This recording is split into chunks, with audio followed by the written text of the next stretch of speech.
Olá, meus irmãos. Eu me chamo Paula, sou colaboradora do Centro Espírita Irmã Rosa. Sejam muito bem-vindos ao nosso canal, vocês que já nos acompanham e também os irmãos que hoje nos assistem pela primeira vez. O tema dos nossos encontros para o mês de setembro é Em Busca de Esclarecimentos e Esperança. A palestra de hoje é da Graça, também colaboradora do Irmã Rosa, que vai falar sobre evolução e finalidade da alma. Antes de passarmos a palavra à Graça, nós vamos fazer a leitura de uma página e a nossa prece inicial. A página escolhida para o dia de hoje foi extraída do livro O Problema do Ser, do Destino e da Dor, de Leon Denis, capítulo 9, que tem por título o mesmo da palestra, Evolução e Finalidade da Alma. A lei do progresso não se aplica somente ao homem, é universal. Há em todos os reinos da natureza uma evolução que foi reconhecida pelos pensadores de todos os tempos, desde a célula verde, desde o embrião errante, boiando à flor das águas, a cadeia das espécies tem se desenrolado através de séries variadas até nós. Cada elo dessa cadeia representa uma forma da existência que conduz a uma forma superior, a um organismo mais rico, mais bem adaptado às necessidades e às manifestações crescentes da vida. Mas na escala da evolução, o pensamento, a consciência e a liberdade só aparecem passados muitos graus. Na planta, a inteligência dormita. No animal, sonha. Só no homem acorda, conhece-se, possui-se e torna-se consciente. A partir daí, o progresso, de alguma sorte fatal, nas formas inferiores da natureza, só se pode realizar pelo acordo da vontade humana com as leis eternas. É pelo acordo, pela união da razão humana com a razão divina, que se edificam as obras preparatórias do reino de Deus, isto é, do reino da sabedoria, da justiça, da bondade, de que todo ser racional e consciente tem em si a intuição. A evolução dos mundos e das almas é regida pela vontade divina, que penetra e dirige toda a natureza, mas a evolução física é uma simples preparação para a evolução psíquica, e a ascensão das almas prossegue muito além da cadeia dos mundos materiais. Conseguirá a alma chegar um dia ao termo de sua viagem? Avançando pelo caminho traçado, ela se vê sempre abrirem novos campos de estudos e descobertas. Semelhantes à corrente de um rio, as águas da ciência suprema descem para ela em torrente cada vez mais caudalosa. Chega a penetrar a santa harmonia das coisas, a compreender que não existe nenhuma discordância, nenhuma contradição no universo.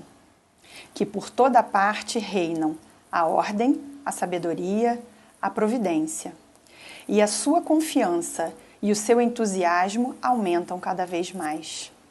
Com amor maior ao poder supremo, ela saboreia de maneira mais intensa as felicidades da vida bem-aventurada. Deus conhece todas as almas que formou com o seu pensamento e o seu amor. Sabe o grande partido que delas há de tirar mais tarde para a realização das suas vistas. A princípio, deixa-as percorrer vagarosamente as vias sinuosas, subir os sombrios desfiladeiros das vidas terrestres, acumular pouco a pouco em si os tesouros de paciência, de virtude, de saber, que se adquirem na escola do sofrimento. Mais tarde, enternecidas pelas chuvas e pelas rajadas da adversidade, amadurecidas pelos raios do sol divino, saem da sombra dos tempos, da obscuridade das vidas inumeráveis, e eis que suas faculdades desabrocham em feixes deslumbrantes. A sua inteligência revela-se em obras, que são como que o reflexo do gênio divino. Vamos orar. Amado Mestre Jesus, querida Irmã Rosa, queremos agradecer por mais esta bendita oportunidade de aqui podermos nos reunir para estudar o Evangelho de Jesus à luz da doutrina dos Espíritos, doutrina que nos consola, porque nos esclarece. Que de posse desses esclarecimentos, dessa compreensão dos desígnios das leis divinas, possamos nos encher de bom ânimo, de esperança e de coragem para colocar em prática o que aqui aprendemos, para seguir em nossa caminhada firmes, tendo a certeza de que toda dificuldade é momentânea e de que o amparo dos bons espíritos que nos cercam e de nosso Mestre Jesus nunca nos faltará. Te pedimos permissão, Senhor, para darmos início à nossa reunião, rogando que se faça sobre nós o seu olhar amoroso, que os bons espíritos da casa da Irmã Rosa possam chegar a todos os lares que agora nos assistem e tocar todos os corações. Que o teu amor, a tua luz e a tua paz, Mestre, possam estar em nossas vidas e em nossos corações, hoje e sempre. Que assim possa ser, Senhor, graças a Deus. Agora passamos a palavra à Graça. Meus amigos, muita paz. Gostaria de iniciar agradecendo ao Pai Celestial por mais esta oportunidade de virtualmente estudar a doutrina dos Espíritos. Eu inicio lembrando que Allan Kardec, na obra O que é o Espiritismo, ele afirma que a doutrina espírita é, ao mesmo tempo, uma ciência e uma filosofia. Como ciência, ela investiga as relações entre o mundo físico e o mundo espiritual. E como filosofia, ela analisa as consequências desta relação. Na verdade, quando nós tomamos conhecimento da imortalidade da alma, quando tomamos conhecimento que a vida não cessa com a morte do corpo físico, a nossa vida toma um novo sentido. E é este o sentido filosófico do Espiritismo. Mas o Espiritismo, ele também adquire um caráter religioso. Não como mais uma religião na época de Kardec, mas no seu sentido original, de ligar, religar o ser humano ao Pai Celestial. Bom, desta forma, nós podemos afirmar que a doutrina espírita é, ao mesmo tempo, uma ciência, uma filosofia e uma religião. Leon Denis, ele foi um grande divulgador da obra de Allan Kardec. E que ele ampliou a obra em termos filosóficos. Autodidata, muito cedo ele demonstrou uma inclinação literária e filosófica e aos 18 anos ele travou conhecimento com o Livro dos Espíritos, tornando-se assim espírita. Ele desempenhou um papel extremamente relevante, com comentários lógicos, racionais, científicos, em uma época em que o espiritismo recebia críticas, principalmente do positivismo materialista, do ateísmo e do catolicismo. Era um orador excepcional. Quando Leon Denis escreveu a obra O Problema do Ser, do Destino e da Dor, ele nos ofereceu respostas científicas, lógicas e racionais para os maiores questionamentos do pensamento filosófico. Quem somos? De onde viemos? Para onde vamos? Por que sofremos? Qual o objetivo da nossa existência? Esta obra, ela é dividida em 3 partes: o problema do ser, o problema do destino e as potências da alma. Estamos estudando a primeira parte e vamos comentar o capítulo 9, Evolução e Finalidade da Alma, que é um texto muito complexo, muito rico. Então, para nortear as nossas reflexões, eu vou buscar atender a 2 objetivos: esclarecer a origem e a finalidade da alma e explicar o processo de evolução do princípio inteligente até a condição de espírito bem-aventurado. Eu vou pensar algumas afirmativas de Leon Denis e confrontar, principalmente, com a codificação espírita. Então, logo no início do capítulo, afirma Denis: a alma vem de Deus. É em nós o princípio da inteligência e da vida. Para compreender esta afirmativa, é interessante consultar a questão 134 do Livro dos Espíritos. E vamos perceber que a alma é um dos seres inteligentes que povoam o mundo invisível, espírito, que veste o corpo físico com o objetivo de se purificar e esclarecer. Esta afirmativa, a alma vem de Deus, nos faz lembrar que somos filhos de Deus. Mas percebam que somos filhos de Deus porque fomos criados por Deus.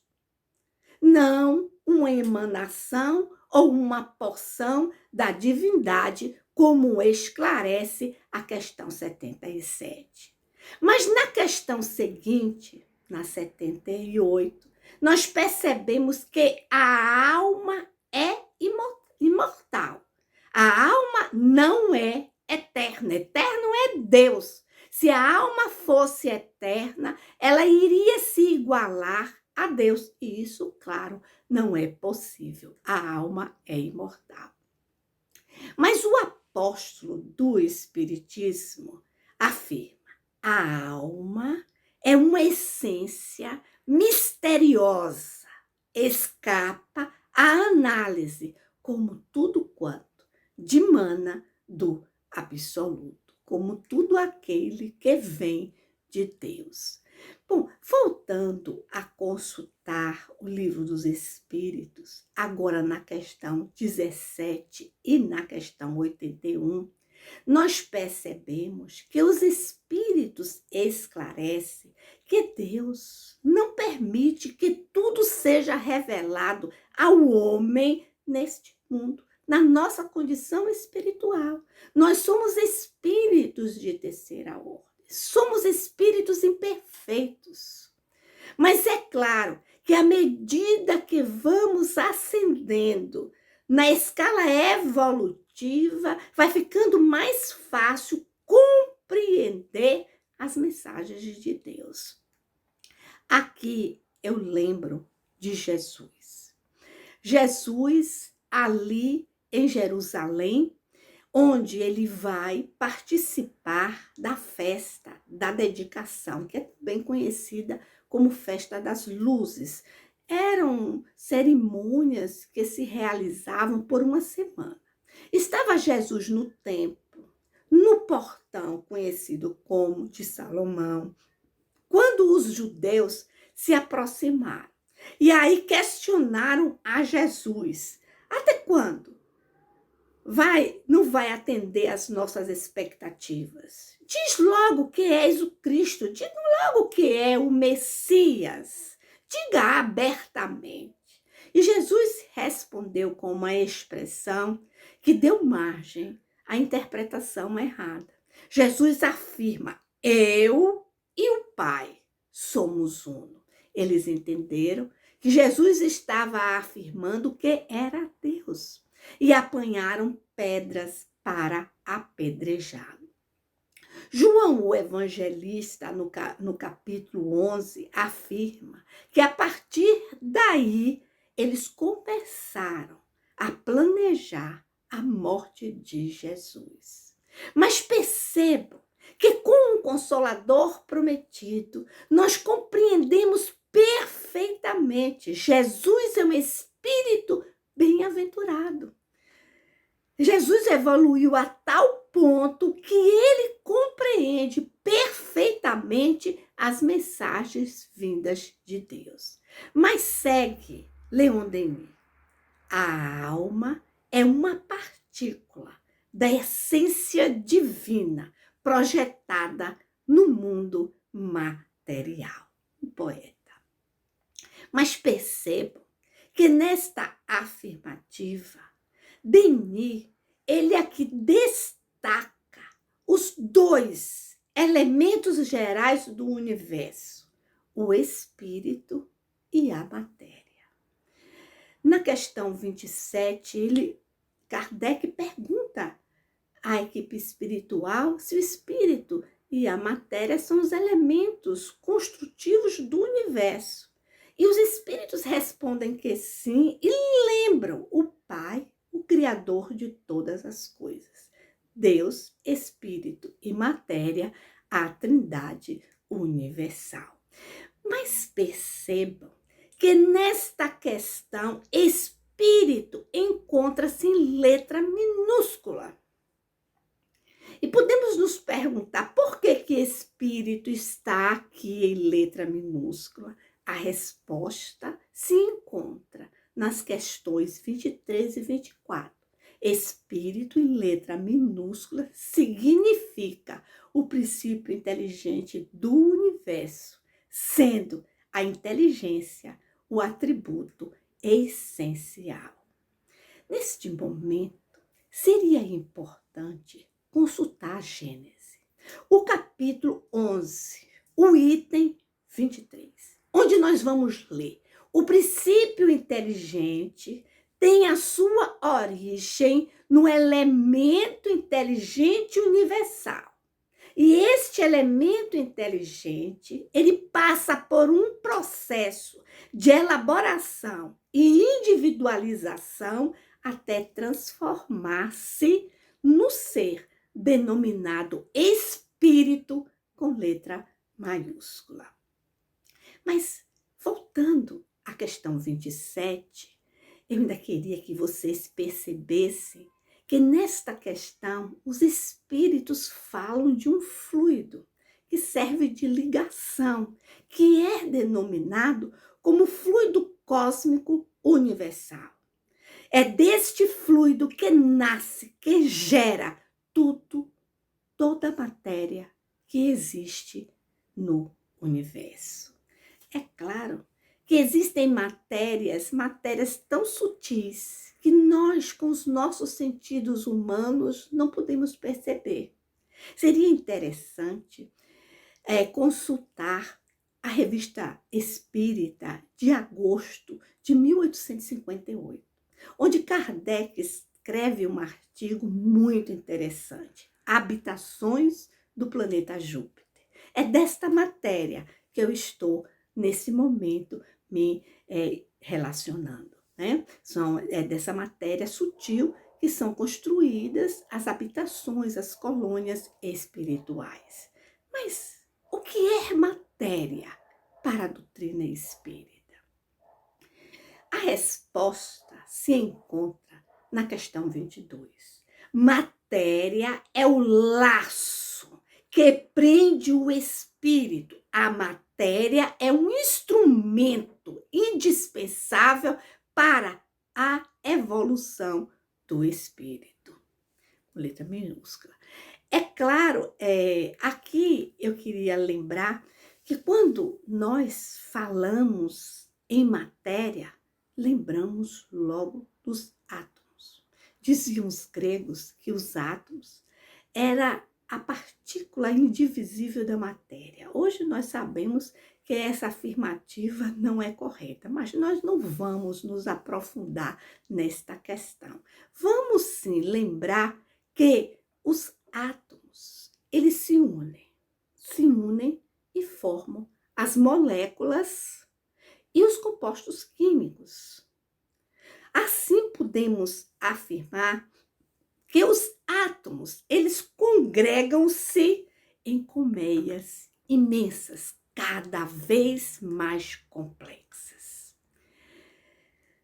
Dando um pulinho no livro Evolução em Dois Mundos, ditado por André Luiz a Chico Xavier, bem na parte primeira, no capítulo 1, nós vamos ler sobre a orientação das inteligências superiores, congregam-se, unem-se os átomos em colmeias imensas. Aqui é a lei da atração, em cujo seio as mônadas celestes encontrarão adequado berço ao desenvolvimento. A palavra mônadas, princípio inteligente. Eu lembro que um matemático e filósofo alemão, em 1714, Leibniz, ele descreveu a teoria das mônadas. Mônadas, para ele, eram os elementos simples que iam compor todas as coisas.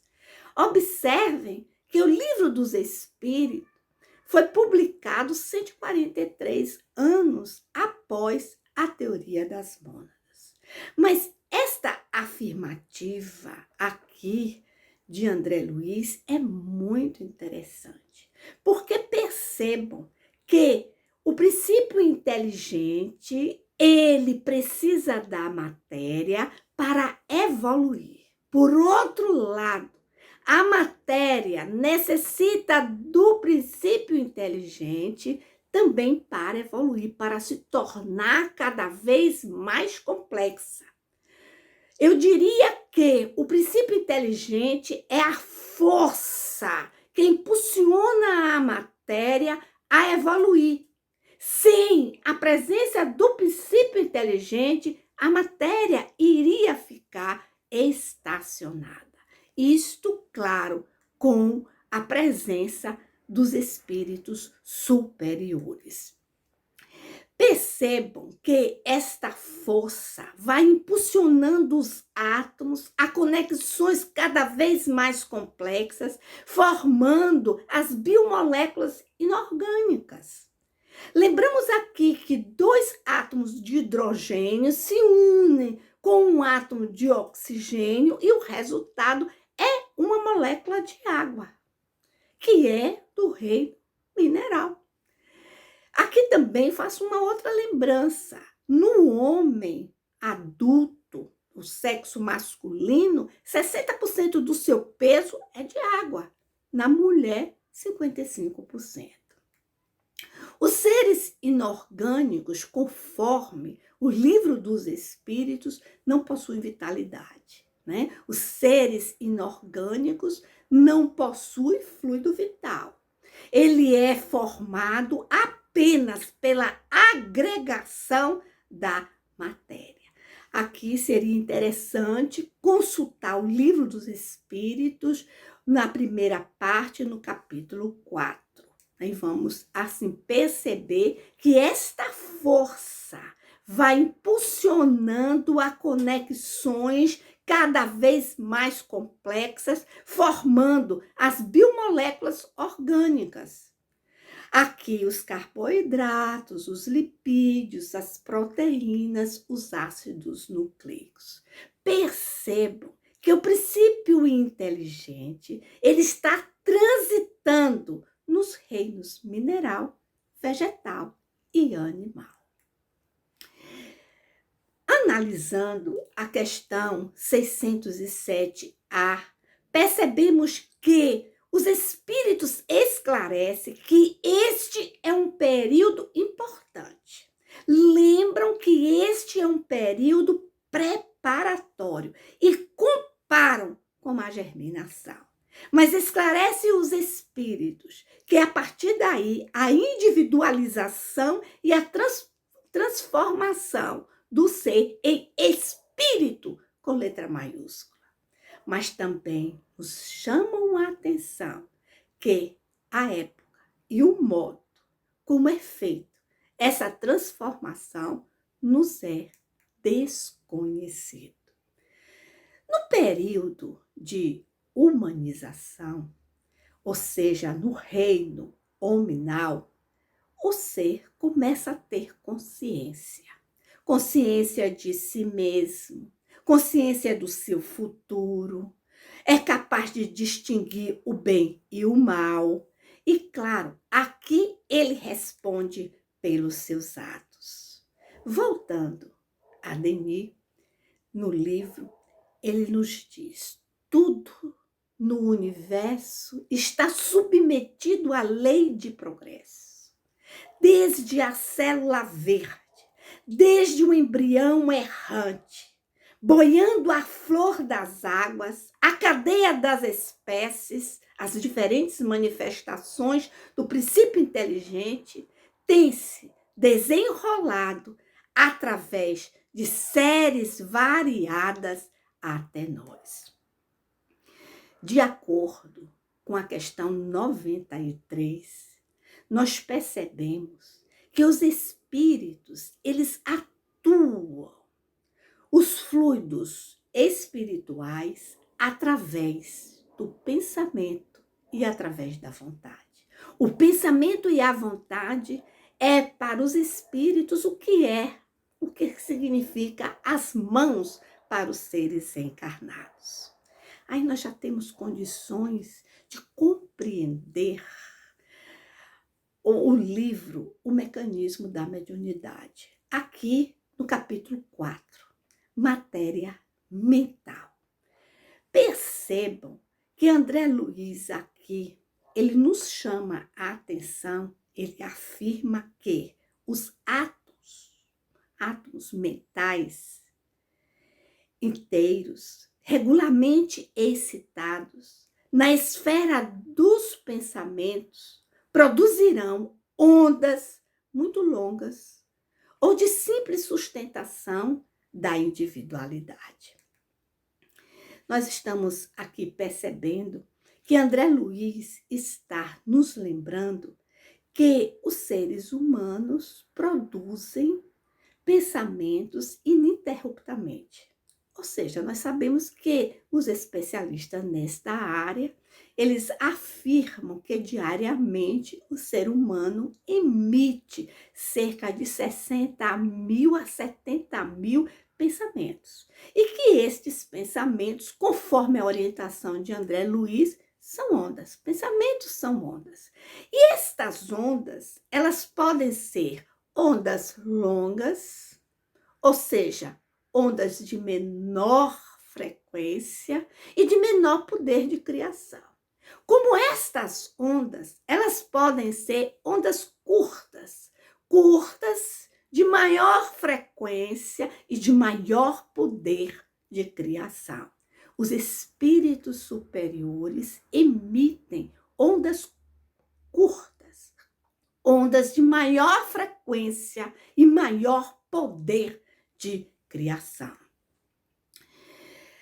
Observe que o princípio inteligente, ele evolui de fora para dentro, como nós já comentamos, né? Ele depende aqui da ação dos espíritos superiores, né? Aqui nós aprendemos no reino mineral o automatismo, né? No reino animal, a evolução ela se dá por instinto. E o pensamento no reino animal é fragmentado.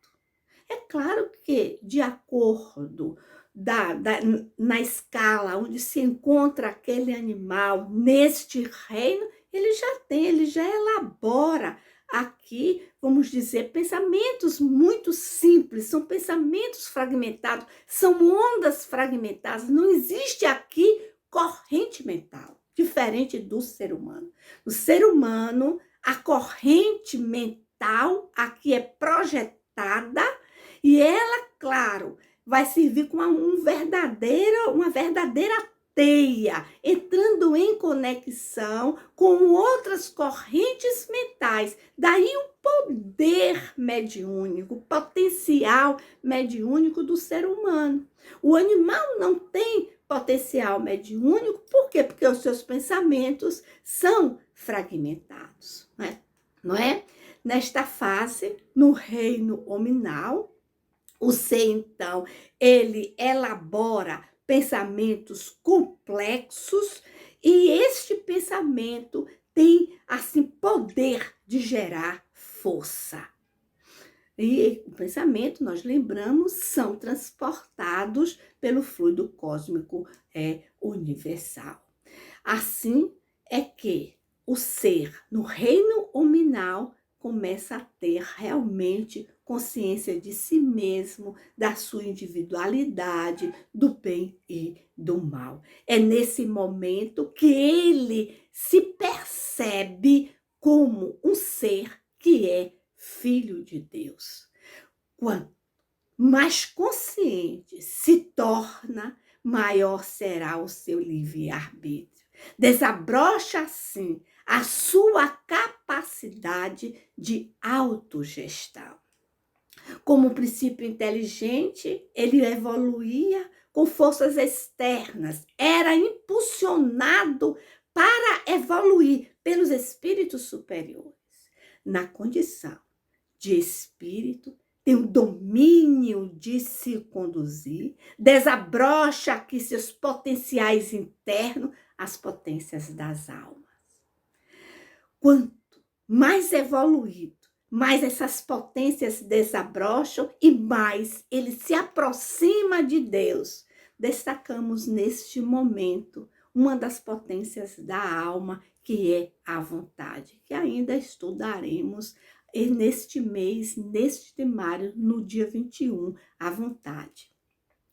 Mas diz Leon Denis, é por esta razão que escreve, pouco a pouco a alma se eleva e vai acumulando uma soma sempre crescente de saber e virtude, elevando-se cada vez mais, não tarda a ligar-se por laços pujantes às sociedades do espaço e depois do ser universal. Eu me lembrei aqui nesse momento de Gabriel Delane. No livro Evolução Anímica, ele afirma a alma encarna várias vezes, a fim de ascender suas faculdades morais e intelectuais, aprendendo a senhorear e governar a matéria.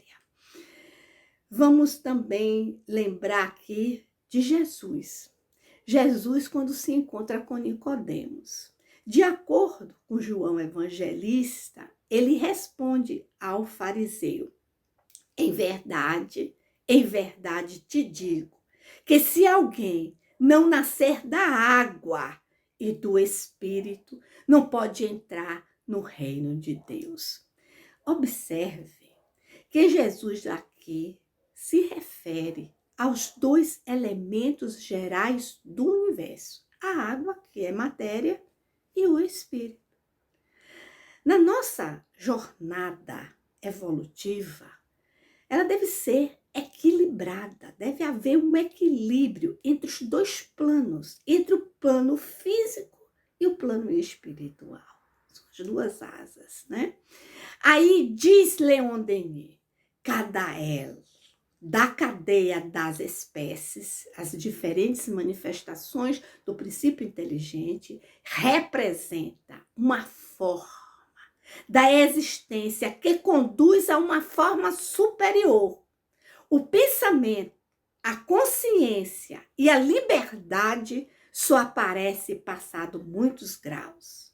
Na planta, a inteligência dormita, cochila. No animal, sonha. Só no homem, acorda, conhece-se, possui-se e torna-se consciência.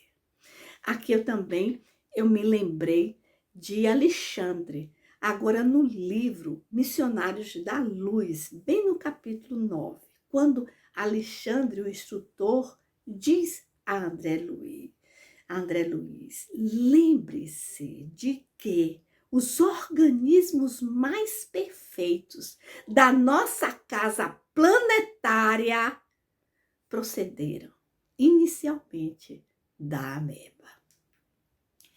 Diante de nossas reflexões, podemos concluir que somos filhos de Deus, porque somos a sua criação. O princípio inteligente tem a sua origem no elemento inteligente universal. O princípio inteligente interage com a matéria. A matéria serve de instrumento para a sua evolução e o princípio inteligente impulsiona a matéria a evoluir. Este princípio passa por um processo de elaboração e individualização até transformar-se no ser denominado espírito, com letra maiúscula, através de uma série de reencarnações. O espírito vai tomando consciência de si mesmo e, aos poucos, vai gerenciando a sua jornada evolutiva até, de fato, perceber-se como um ser filho de Deus.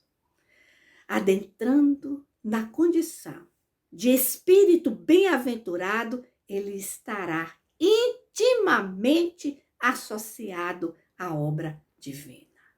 O ponto final. O ponto final fica com o Evangelho segundo o Espiritismo.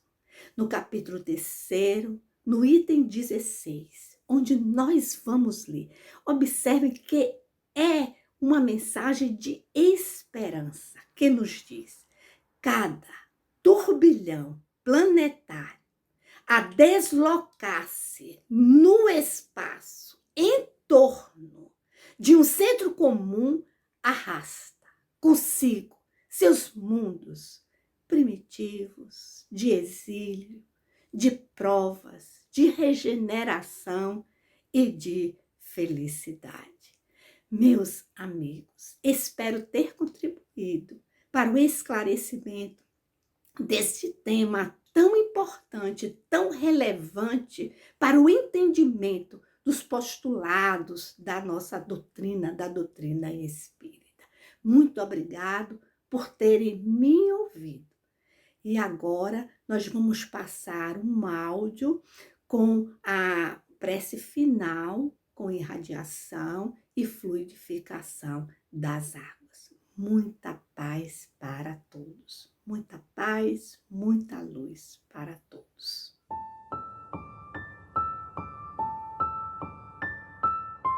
Querido amigo Jesus, agradecidos estamos pelos teus ensinamentos, que nesse momento representam o nosso alimento, o pão da alma. Fortalecidos estamos em Ti, ó Mestre. Estamos prontos, em união, através dos pensamentos, em sintonia de esperança, de paz e de amor. Te sentimos dentro de nós. Estamos recebendo energias que serenam, pacificando mentes e corações. Queremos pedir, com o nosso melhor sentimento de amor, que os nossos familiares também sejam pacificados, que os nossos lares sejam harmonizados. Queremos agora solicitar pela fluidificação das águas, que sejam colocados elementos necessários para melhor vivermos. Mestre querido, nosso irmão mais velho, agradecidos estamos por sentirmos a Tua presença dentro de nós. Pai nosso que estás nos céus, obrigada por esse momento de comunhão. Agora, nos sentimos fortalecidos em comunhão com o Altíssimo, pronto para melhor agir e não mais reagirmos. Fique conosco, querido Mestre, porque temos a vontade de seguir as Tuas pegadas. Graças a Deus, a Jesus e aos espíritos protetores da casa da Irmã Rosa. Muita paz para todos. Graças a Deus.